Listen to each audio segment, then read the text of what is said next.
नमस्कार मित्रों, आपका स्वागत है न्यूराइज क्लासेस पर। आज बात करेंगे राष्ट्रपति पर। बहुत ही महत्वपूर्ण टॉपिक है पॉलिटी का। और देखिए, कोई भी परीक्षा हुई उसमें अगर पॉलिटी से प्रश्न पूछा जाता है तो दो चार टॉपिक जो होते हैं वो फिक्स होते हैं, वहाँ से 100 में 100% प्रश्न पूछा जाएगा। जैसे राष्ट्रपति हो गया, राज्य के नीतिक तत्व हो गए, मौलिक अधिकार हो गए, मौलिक कर्तव्य हो गए, इन टॉपिकों से 100 में 100% प्रश्न पूछा ही जाता है। बात करेंगे प्रेसिडेंट पे। देखिए, प्रेसिडेंट से बात करने से पहले जो भारत सरकार है उसके स्ट्रक्चर को समझ लेते हैं। भारत सरकार के स्ट्रक्चर को समझें कि भारत सरकार के अंग कितने हैं। तो यहाँ पे अगर बात करें भारत सरकार की, तो भारत सरकार के 3 अंग माने जाते हैं। कौन कौन से? तो 3 अंग होते हैं। आइए बात करते हैं। तो पहले तो विधायिका क्या होती है? विधायिका होती है। दूसरा जो होता है वो कार्यपालिका होती है, जो संघ की कार्यपालिका होती है, कार्यपालिका। और तीसरा जो होता है वो न्यायपालिका। तीसरा जो होता है वो न्यायपालिका होती है। तो यहाँ पे 3 अंग माने जाते हैं। तो यहाँ पे बात करते हैं इसके अंतर्गत क्या क्या आता है। तो इसके अंतर्गत बात करें तो विधायिका में बात करें तो विधायिका में भी 2 चीज़ें होती हैं। जो सदन होते हैं, लोकसभा होती है और राज्यसभा होती है। ये विधायिका के अंतर्गत आते हैं। विधायिका के अंतर्गत जो सदन होते हैं लोकसभा, राज्यसभा होती है। अगर बात करें कार्यपालिका के अंतर्गत, तो कार्यपालिका के अंतर्गत जो होता है वो प्रेसिडेंट होता है और वाइस प्रेसिडेंट होता है। और तीसरा जो अंग होता है इसका कार्यपालिका का, वो कौन होता है? तो मंत्री परिषद होती है। मतलब मुख्य रूप से इसमें बात करी जाती है वो किसकी की जाती है? तो मुख्य रूप से पीएम की बात की जाती है। जो मंत्री परिषद में पीएम होता है उसकी मुख्य रूप से यहाँ पे बात की जाती है। वैसे तो मंत्री परिषद ही लगाइएगा। आगे बात करते हैं न्यायपालिका की। तो न्यायपालिका में 3 न्यायालय आते हैं। एक तो सुप्रीम कोर्ट आता है, फिर हाई कोर्ट आता है और एक डिस्ट्रिक्ट न्यायालय आता है। तो यहाँ पे ये 3 न्यायालय आते हैं न्यायपालिका में। तो ये स्ट्रक्चर भारत सरकार का ही है। अब बात करेंगे, देखिए प्रेसिडेंट की बात कर रहे हैं हम, तो प्रेसिडेंट की कार्यपालिका, जो संघ की कार्यपालिका होती है, उसमें कार्यपालिका के बारे में बात करते हैं। तो यहाँ पे कार्यपालिका के बारे में अगर बात करें तो कार्यपालिका का उल्लेख भारतीय संविधान में कहाँ पे किया गया है? कार्यपालिका का उल्लेख जो है भारतीय संविधान में कहाँ पे मिलता है? तो भारतीय संविधान में इसका उल्लेख मिलता है, किसमें मिलता है? तो अनुच्छेद किसमें मिलता है? 52 से 78 तक इसका उल्लेख मिलता है। 52 से 78 तक अनुच्छेद में इसका उल्लेख मिलता है। अगर भाग पूछ लिया जाए तो भाग कौन सा संबंधित है? तो भाग जो है संघ की कार्यपालिका का भाग जो है वो 5 संबंधित है। अब यहाँ पे पूछा जा सकता है जो संघ की कार्यपालिका है उसका उल्लेख भारतीय संविधान में कहाँ पे मिलता है? तो अनुच्छेद 52 से 78 तक इसका उल्लेख मिलता है। भाग कौन सा है? तो 5 संबंधित है। अब यहाँ पे बात करें, जो प्रेसिडेंट होता है वो कार्यपालिका का जो होता है प्रमुख होता है। कार्यपालिका का प्रमुख जो होता है वो कौन होता है? तो वो प्रेसिडेंट होता है। अब यहाँ पे हम बात करेंगे प्रेसिडेंट के बारे में। देखिए, जो बच्चों ने प्रेसिडेंट के बारे में पढ़ रखा है तो उनका जो रिवीजन हो जाएगा, और जिन बच्चों ने अभी तक नहीं पढ़ा है प्रेसिडेंट के बारे में कुछ भी, तो उनका एक ही वीडियो में संपूर्ण जानकारी हो जाएगी और जो भी पूर्व परीक्षाओं में प्रश्न पूछे गए वो इनको सम्मिलित किया गया है। तो आइए बात करते हैं प्रेसिडेंट के बारे में।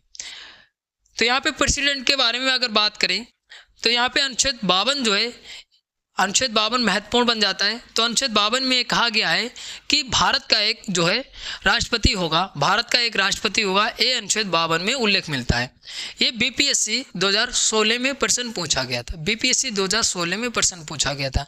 अब प्रेसिडेंट जो होता है वो क्या होता है? तो भारत का प्रथम नागरिक होता है। तो ये महत्वपूर्ण पॉइंट बन जाता है कि भारत का प्रथम नागरिक कौन होता है? तो प्रेसिडेंट होता है। प्रेसिडेंट ही भारत का प्रथम नागरिक होता है। और ये अनुच्छेद 52 में कहा गया है कि भारत का एक जो है राष्ट्रपति होगा। तो महत्वपूर्ण बन जाता है। अगर बात करें अनुच्छेद 53(1) के तहत, तो इसमें जो है ये कहा गया है कि जो संघ की कार्यपालिका होती है उसका प्रमुख जो होता है और उसके अधिकार जो होते हैं वो किसके पास है? प्रेसिडेंट के पास होते हैं। अब प्रेसिडेंट जो है उसका प्रयोग जो है जो प्रमुख होता है कार्यपालिका के, जो कार्यपालिका के अधिकार है, जो शक्तियां हैं कार्यपालिका की, वो जो है अधीनस्थ उसके अधिकारी होते हैं उस पर जो है प्रयोग करता है। ये याद रखिएगा। तो यहाँ पे ये उल्लेख यहाँ पे मिलता है, अनुच्छेद 53(1) में मिलता है। आगे बात करें अनुच्छेद जो 54 है, तो अनुच्छेद 54 के अनुसार अगर देखा जाए तो बताया गया है राष्ट्रपति की निर्वाचन के बारे में बताया गया है। राष्ट्रपति का निर्वाचन किस में बताया गया है, तो राष्ट्रपति का निर्वाचन जो है अनुच्छेद 54 में उल्लेख मिलता है। अनुच्छेद 54 में अब ये प्रश्न 100% पूछा ही जाता है, पूछ लेता है कि राष्ट्रपति का जो है निर्वाचन का उल्लेख जो है किस में मिलता है, तो अनुच्छेद 54 में मिलता है। अब राष्ट्रपति का निर्वाचन किस तरीके से होता है, तो राष्ट्रपति का निर्वाचन होता है, निर्वाचन मंडल होता है। अब निर्वाचन मंडल में कौन कौन होता है, तो निर्वाचन मंडल में जो है लोकसभा होती है, राज्यसभा होती है और राज्य के जो विधानसभाएं होती हैं उनके जो निर्वाचित सदस्य होते हैं वो होते हैं किसमें, निर्वाचन मंडल में होते हैं। अब यहाँ पे देखिए स्ट्रक्चर वाइज अगर आप समझेंगे तो यहाँ पे बहुत अच्छे से ये वीडियो आपको समझ में आएगी। अगर बात करें, देखिए अनुच्छेद 54 में बात करें तो राष्ट्रपति का निर्वाचन की बात की है। अब निर्वाचन किस तरीके से किया जाता है, तो निर्वाचन मंडल होता है और निर्वाचन मंडल में जो है जो दोनों सदन होते हैं और राज्य की जो विधानसभाएं होती हैं उनके जो निर्वाचित सदस्य जो विधायक बनते हैं वो होते हैं निर्वाचित जो निर्वाचन मंडल होता है उसमें। अब यहाँ पे एक 70 नंबर का संविधान संशोधन अधिनियम है 1992 का, 70 नंबर का संविधान संशोधन अधिनियम होता है। इसके तहत जो है निर्वाचन मंडल में दिल्ली और पुडुचेरी जो है, जो यूनियन टेरिटरी बोली जाती है, यूनियन टेरिटरी है, तो उसको जो है शामिल किया गया है निर्वाचन मंडल में। जो निर्वाचित सदस्य होंगे इसके, जो दिल्ली और पुडुचेरी के जो निर्वाचित सदस्य होते हैं विधानसभाओं के, उसमें जो है 70 नंबर का संविधान संशोधन, तो उसमें जो है इसको शामिल कर लिया गया निर्वाचन मंडल में। अब यहाँ पे पहले नहीं शामिल था, लेकिन 70 नंबर का संविधान संशोधन होता है उसमें जो है दिल्ली और जो पुडुचेरी जो केंद्र शासित प्रदेश हैं उसमें जो है निर्वाचन मंडल में इनकी जो विधानसभाओं के निर्वाचित सदस्य उनको भी शामिल कर लिया गया।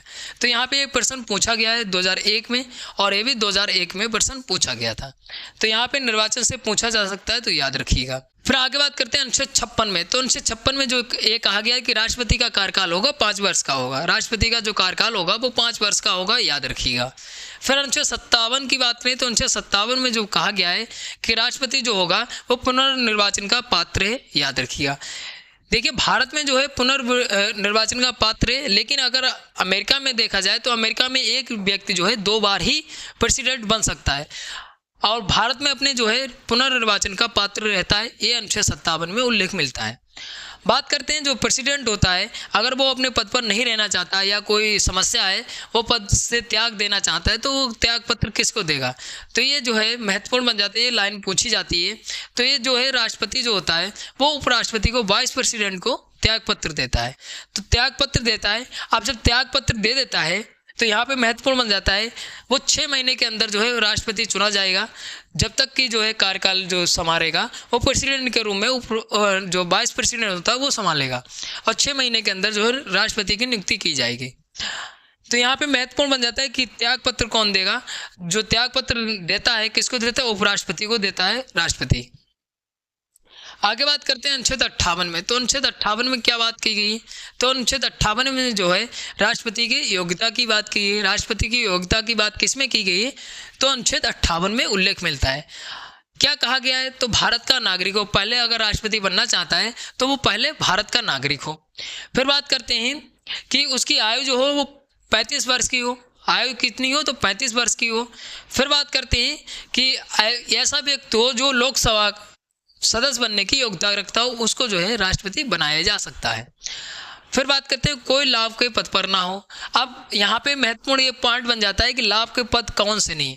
देखिए लाभ का पद नहीं हो ये तो बात ठीक है, लेकिन अगर जो राष्ट्रपति बनना चाहता है, जिसने आवेदन किया है राष्ट्रपति बनने के लिए, वो उसको जो है अगर वो किसी राज्य का सीएम है या किसी राज्य का राज्यपाल है या महान्यायवादी है, तो अगर ऐसे पद पर है तो वो लाभ का पद नहीं माना जाता है, वो प्रेसिडेंट बन सकता है। तो यहाँ पे लाभ का पद कैसा लाभ का पद, अगर किसी राज्य का चीफ मिनिस्टर है या गवर्नर है या महान्यायवादी है तो वो जो है लाभ का पद नहीं माना जाता है, वो प्रेसिडेंट बन सकता है। आगे बात करते हैं, यहाँ पे आगे अगर बात करें तो अनुच्छेद 60 के तहत अगर देखा जाए तो इसमें कहा गया है कि जो राष्ट्रपति है उसकी शपथ कौन दिलाएगा, राष्ट्रपति को जो शपथ कौन दिलाएगा, तो ये भी महत्वपूर्ण बन जाता है। यहाँ पे शपथ से प्रश्न पूछा जाता है, तो राष्ट्रपति को शपथ कौन दिलाता है, जो सुप्रीम कोर्ट होता है उसका मुख्य न्यायाधीश होता है, वो शपथ दिलाता है। अब हो सकता है अगर कभी शपथ का डेट निर्धारित हो और उसमें जो है जो सुप्रीम कोर्ट का मुख्य न्यायाधीश है वो ना हो, अनुपस्थित हो, तो उस समय जो शपथ कौन दिलाएगा, क्योंकि शपथ भी उसी दिन होनी है। तो शपथ उस समय जो है जो वरिष्ठ जो न्यायाधीश होगा सुप्रीम कोर्ट का वो शपथ दिला सकता है। ये उल्लेख जो है अनुच्छेद 60 में मिलता है, भारतीय संविधान के अनुच्छेद 60 में मिलता है उल्लेख कि अगर मुख्य न्यायाधीश नहीं है सुप्रीम कोर्ट का तो उसके उसी न्यायालय का जो वरिष्ठ न्यायाधीश होगा वो शपथ दिला सकता है किसको, तो प्रेसिडेंट को। ये पॉइंट जो है महत्वपूर्ण बन जाता है। आगे बात करते हैं इसके, आगे बात करेंगे अगर वेतन की बात करें तो वर्तमान में अगर बात करें तो 5 लाख जो होता है राष्ट्रपति का वेतन होता है, 5 लाख वेतन होता है। और ये वेतन किससे दिया जाता है, तो भारत की संचित निधि से दिया जाता है, भारत की संचित निधि से इसको वेतन दिया जाता है। तो ये भी महत्वपूर्ण बन जाता है। यहाँ पे वेतन पूछा जा सकता है, तो वेतन जो है 5 लाख होता है किसका, तो प्रेसिडेंट का। बात करते हैं अनुच्छेद 61, सबसे महत्वपूर्ण। आप 100 में 100% ये लगा लीजिएगा, अगर एग्जाम में प्रश्न पूछा जाता है तो यहाँ से प्रश्न 61 वाला अनुच्छेद पूछा ही जाता है। पूछा जाता है कि राष्ट्रपति पर महाभियोग की प्रक्रिया जो है कौन से अनुच्छेद में उल्लेख मिलता है, तो अनुच्छेद जो है 61 में उल्लेख मिलता है। यूपीपीएससी 2015 में ये प्रश्न पूछा गया था। बात करते हैं जो राष्ट्रपति पर महाभियोग की प्रक्रिया है ये कहाँ से लिया गया, कहाँ से स्रोत लिया गया है, तो इसका स्रोत जो है यूएसए के संविधान से लिया गया है। यूएसए के संविधान से इसका जो है स्रोत है, यूएसए के संविधान से लिया गया है। भारत का राष्ट्रपति होगा उस पर महाभियोग की प्रक्रिया अनुच्छेद 61 में उल्लेख मिलता है। ये कहाँ से लिया गया, तो अमेरिका के संविधान से लिया गया है। तो ये पार्ट महत्वपूर्ण बन जाता है। अगर आपने स्रोत वाली वीडियो नहीं देखी है तो आप चैनल पे जाके देख सकते हैं, बहुत ही महत्वपूर्ण है कहाँ से कौन से स्रोत लिए गए हैं। तो ये महत्वपूर्ण वीडियो है, आप चैनल पे जाके देख सकते हैं। एक आपको पॉलिटी डोज के नाम से प्लेलिस्ट मिल जाएगी, तो आप वहाँ पे सभी वीडियो देख सकते हैं। आगे बात करते हैं, यहाँ पे आगे बात करते हैं कि जो राष्ट्रपति होता है वो संयुक्त बैठक कौन से अनुच्छेद के तहत उसको अधिकार है कि वो बुला सकता है, तो अनुच्छेद 108 है, वो अधिकार देता है कि राष्ट्रपति जो है वो संसद के जो दोनों सदन होते हैं उसकी संयुक्त बैठक बुला सकता है। ये अधिकार किसके पास है, राष्ट्रपति के पास है। वो जो है संसद के जो दोनों सदन होते हैं उसकी संयुक्त बैठक बुला सकता है। ये अधिकार जो है राष्ट्रपति के पास है और अनुच्छेद जो है 108 अधिकार देता है। आगे बात करते हैं जो अनुच्छेद 123 है, इसमें क्या है, तो ये राष्ट्रपति को अधिकार है अध्यादेश जारी करने का, अधिकार है अध्यादेश जारी करने का, ये अधिकार जो है राष्ट्रपति के पास है। अब यहाँ पे जब सरकार बनती है तो यहाँ पे सरकार बनती है तो राष्ट्रपति को जो जब नई मंत्रिपरिषद जो गठित की जाती है उसमें जो है सबसे पहले जो संबोधन होता है वो राष्ट्रपति का होता है। फिर संयुक्त बैठक बुलाने का अधिकार जो है अनुच्छेद 108 के तहत बताया गया है। फिर अनुच्छेद 123 के तहत अगर बात करें तो ये अधिकार जो है अध्यादेश जारी करने का अधिकार जो है वो प्रेसिडेंट के पास है, याद रखिएगा। दोनों पॉइंट जो है महत्वपूर्ण बन जाते हैं। आगे बात करते हैं क्षमा की शक्ति, तो क्षमा की शक्ति जो है वो किसके पास है, तो प्रेसिडेंट के पास ही वो क्षमा कर सकता है। और ये अनुच्छेद जो है 72 में उल्लेख मिलता है, अनुच्छेद 72 के तहत जो है राष्ट्रपति क्षमा कर सकता है, वो फांसी तक रुका सकता है। याद रखिएगा राष्ट्रपति के पास ये भी अधिकार होता है कि किसी व्यक्ति की वो फांसी तक रुका सकता है। यूपीपीएससी 2010 में प्रश्न पूछा गया था और अनुच्छेद जो है 72 में इसका उल्लेख मिलता है। आगे बात करते हैं जो राष्ट्रपति होता है वो तीनों सेनाओं का कमांडर होता है। कौन कौन सी सेनाओं का, तो थल सेना होती है, वायु सेना होती है और नौ सेना होती है। अब यहाँ पे तीनों सेनाओं का कमांडर जो होता है वो राष्ट्रपति होता है। अगर बात करें जो थल सेना है उसके अध्यक्ष हाल ही में भी नियुक्त हुए हैं 2024 में, तो कौन है, तो बात करते हैं उपेंद्र द्विवेदी जी हैं, वो थल सेना के अध्यक्ष हैं। वायुसेना के दिनेश त्रिपाठी जी हैं, दिनेश त्रिपाठी जी हैं जो वायुसेना के अध्यक्ष हैं।